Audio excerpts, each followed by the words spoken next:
So first thing to say in this video is a great thanks to Alex Sorides and Paul Young, two intensivists in New Zealand, for creating such a wonderful chart that we've got in front of us, from showing gram-positive, gram-negative bacteria from cocci to bacilli, and MRSA right over to Legionella, and then all the antibiotics that work against them. Now, why is this important? Why do we need something like this? Well, it's all to do with antibiotic resistance. Over the years since 1941, the development of penicillin, we have seen increasingly more resistant organisms develop right through 1941, 42, right up to recent years. This has made each of the bugs up here resistant in some way. You can have non-resistant or resistant organisms within them, resistant to the most basic antibiotics we've got and the more advanced antibiotics we've got, which is very worrying, even though there has been a new infectious disease identified every year for the past 30 years. We have had very few new antibiotics. Just to give you an example, penicillin was made in 1941. Vancomycin was discovered in 1958. Amphotericin, the antifungal, was developed in 1959. Methicillin was developed in 1960 to combat the resistant Staphylococcus aureus, and it was good then. Methicillin was good against the penicillin-resistant Staphylococcus aureus, right up until 2002, whenever we started seeing methicillin-resistant Staphylococcus aureus really taking off, whenever we needed to start using that old antibiotic vancomycin, etc., started to spiral out of control at this point. You know, azithromycin here over on the right, which is good against Legionella, was developed in 1980. The extended spectrum cephalosporins. So if we look down at the bottom here, you can see our antibiotic class key. You can see cephalosporins here in the beige colour. So these extended spectrum cephalosporins have really been in development since 1980. And they were used against E. coli primarily. They were useful against the gram-negative E. coli's, and they have developed a lot of resistance against. E. coli has developed a lot of resistance against them in certain ways as well. Imipenem was released in 1985. Ciprofloxacin was developed in 1987. Fluconazole, another antifungal, was developed in 1988. We've seen capsifunga in 2001. So these are all older drugs. Daptomycin was 2003.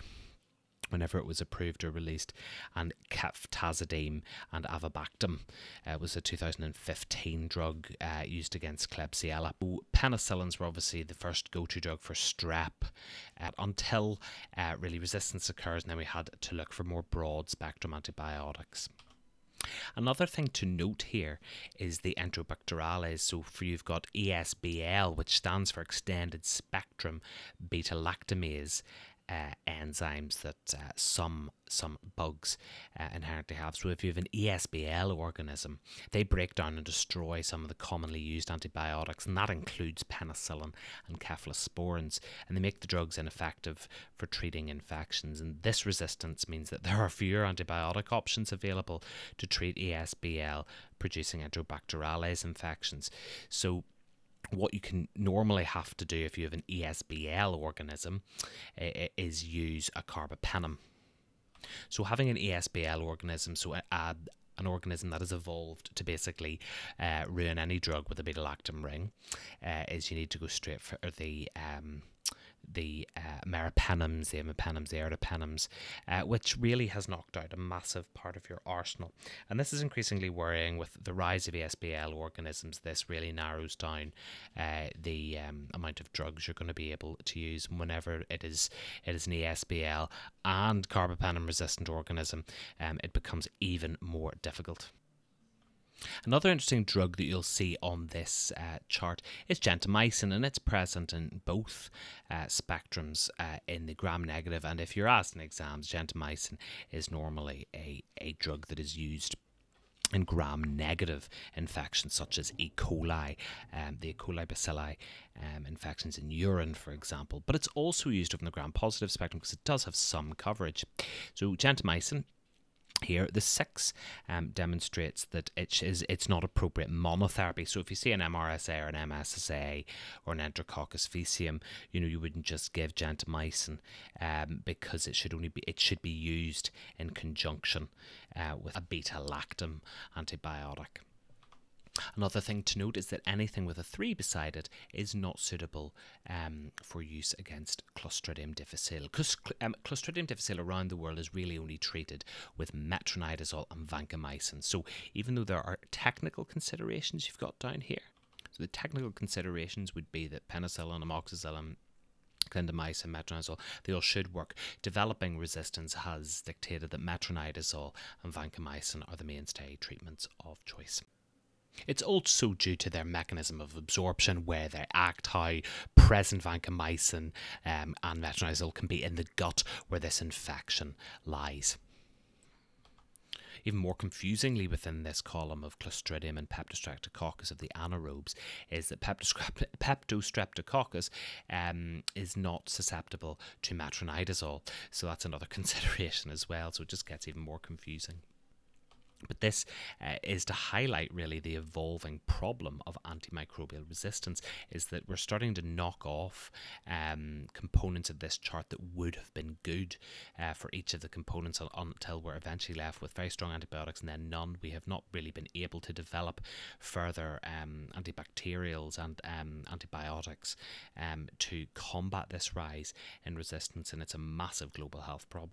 There's also the concept of some of these drugs developing an increased minimum inhibitory concentration, or MIC. Now, MIC, for example, can be, an increasing MIC is whenever more and more of the drug is needed to combat a drug, and that can be due to increasing resistance, for example. So the more a bacteria is becoming unsusceptible to you, you need to increase the dose, and that can therefore have side effects of the drug. And a good example of this is cefuroxime and Moraxella, is that there is an increasing minimum inhibitory concentration of cefuroxime that's not really inhibiting the Moraxella unless you're using high doses, and those high doses are not worth it for the patient. You need to use another antibiotic instead of cefuroxime. We see another number beside it, ceftazidime, which is 8, and that's to show that ceftazidime, although it has quite a wide spectrum against Haemophilus, Moraxella, E. coli, Klebsiella, Proteus mirabilis, and Pseudomonas, it's really reserved for action against Pseudomonas. And the original use for tazocin, for example, which is piperacillin tazobactam, was to combat the growing problem of Pseudomonas in the hospital. And it's now become a ubiquitously used antibiotic for empirical therapy across most conditions in the hospital, it seems. But it also has a beta-lactam component, so it has limited efficacy now as well. So everything's sort of wearing out. The thing that you may not have come across is Eschapum organisms. Now, they stand for a number of different organisms, and it's not important to remember them all, but they are essentially beta-lactamase producing organisms, so you're not going to get any beta-lactam and antibiotics effective against them. But Eschapum stands for Enterobacter, Serratia, Citrobacter frundi, Hafnia, Acinetobacter, and Aeromonas. Proteus, not mirabilis, because Proteus mirabilis is here on the bacilli chart. So Proteus, but not Proteus mirabilis, Providentia, and Morganella morganae. Put them up on the screen. Again, not worth remembering necessarily off the top of your head, but certainly worth a Google if you want to read up more about them. But you can see that they're really only susceptible to only a few organisms. Okay, or sorry, a few antibiotics, which is quite worrying. So with the rise of these very resistant Eschapum organisms, which are only really susceptible to gentamicin, tobramycin, aztreonam, ciprofloxacin, moxifloxacin, cefepime, some of the imipenems, meropenems, ertapenem, and tetracycline. It's quite a narrow spectrum. This is if this is a branch of organisms that's going to develop even further. It's quite worrying due to the due to the paucity of antibiotics available to treat it. Because on one hand, you've got a patient who, potentially in hospital, who has sepsis, starting them on a broad spectrum antibiotic seems to be very common these days, but yet we're told to have improved antimicrobial stewardship, etc. All these things can be asked about in exam, particularly the concepts of antimicrobial stewardship, which would generally say, remember the sepsis checks, make sure you take cultures of the patient, culture anything you can that could be a reservoir of organisms. Liaise with microbiology early if you're concerned about a patient, and then rapidly narrow the spectrum of antibiotic based on the results. Of what you're receiving from your blood cultures, your sputum cultures, and stuff like that. The chart is a guide because it's really it can be very different depending on where you are. So this doesn't replace local infectious disease or microbiology advice, because it could be slightly different in your area. So for example, you can have bugs that are not as resistant, and therefore you wouldn't use some of these drugs on them. But in general, this is obviously from New Zealand, and this would also match my experience, but it may be different no matter where you are. So local antibiotic sensitivities and preferences will vary. So it really is only a guide. It's only it's an educational resource. If you like these sort of videos, subscribe to the channel, hit the bell icon, leave some notes in the comments, let me know how you're getting on, what content you'd like to see. I look forward to seeing you in the next video.